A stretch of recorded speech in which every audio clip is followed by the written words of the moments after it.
Right now we have real concerns. Our health, our jobs and the economy, the heavy weight of uncertainty for the future, and our mental and emotional health is really high on the importance list. But we have two choices. Number one, we can become miserable and succumb, or we can remain optimistic and put in the work that it requires to keep our spirits lifted up in difficult circumstances. Today I'm going to show you how. Welcome to Morning Tea. Hi, I'm Joanne Jolie, business owner and entrepreneur, licensed yacht helmsman, mother, grandmother, and musical artist. Winston Churchill put it perfectly. He said, "I'm an optimist. It does not seem too much use being anything else."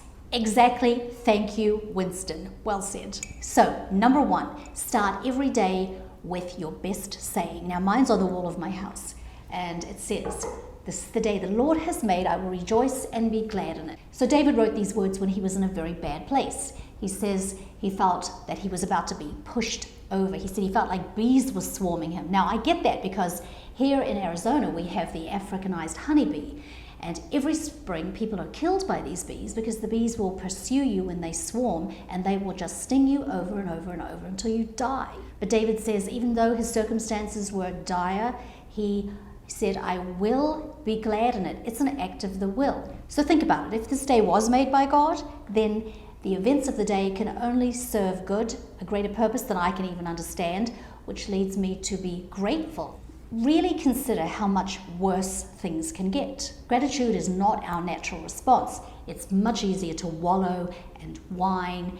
We have to make an effort to find the good things in difficult circumstances. So let me tell you a story. Corrie ten Boom was a Dutch woman who, during World War II, her family hid Jews. And when they were discovered, she and her sister were sent to a Nazi prison camp. Now, Betsy was an optimist, and she always looked for the good in every situation. And when they got to their barracks, they discovered that they were infested with disgusting fleas. Betsy thanked God for the fleas. Corrie said, "There is no way that I will ever be thankful for fleas." But for some reason, they found that the guards left them alone, and they were able to do their forbidden Bible studies and have prayer meetings with the other women in the barracks. And then one day they finally discovered why that was. It was because the guards would not step foot into those barracks and risk getting fleas. By the way, if you need some encouragement, I highly recommend her book, The Hiding Place. So everything starts in our hearts and our minds. This is where we live, and we have to be very careful before we open the door to anything. Our existing negative thought patterns are well ingrained, and they will take us spiraling down the drain to the bottom of the pit where it's really hard to climb out. Don't get taken down by yourself. You know, if our thoughts and feelings were exposed for everyone to see, we would be horribly embarrassed. I mean, we can think some dreadful things. Our emotions are unintelligent and often irrational, although they do serve as a gauge to give us an indication of what's going on. But wherever they stem from, childhood, whatever, they have to be addressed in the moment. And very honestly, you have to say, "I'm thinking this dreadful thought. I feel like doing this terrible thing." Address it and then arrest it. Replace it with something lovely before it takes hold, before it sets down roots and then manifests itself and it becomes a real problem in your life. What have you learned over these last few months that perhaps can better prepare you for the next disaster? Many people have realized that they can live with so much less. In my sailing news streams, I've seen people just sell everything, get a boat and start sailing around the world. Adventures. When I had my first child, I decided I would stay home at all costs. That meant going without a car. It meant walking a lot of places and taking the bus.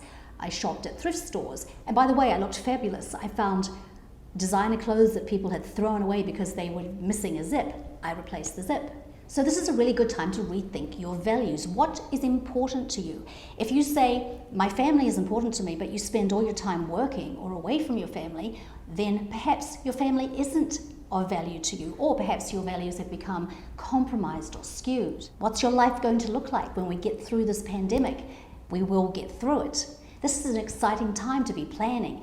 What does it look like on the horizon coming up before us? And then find inspiration. I say this all the time. Music is the highest form of art to lift you up, to take you away, to clear your head.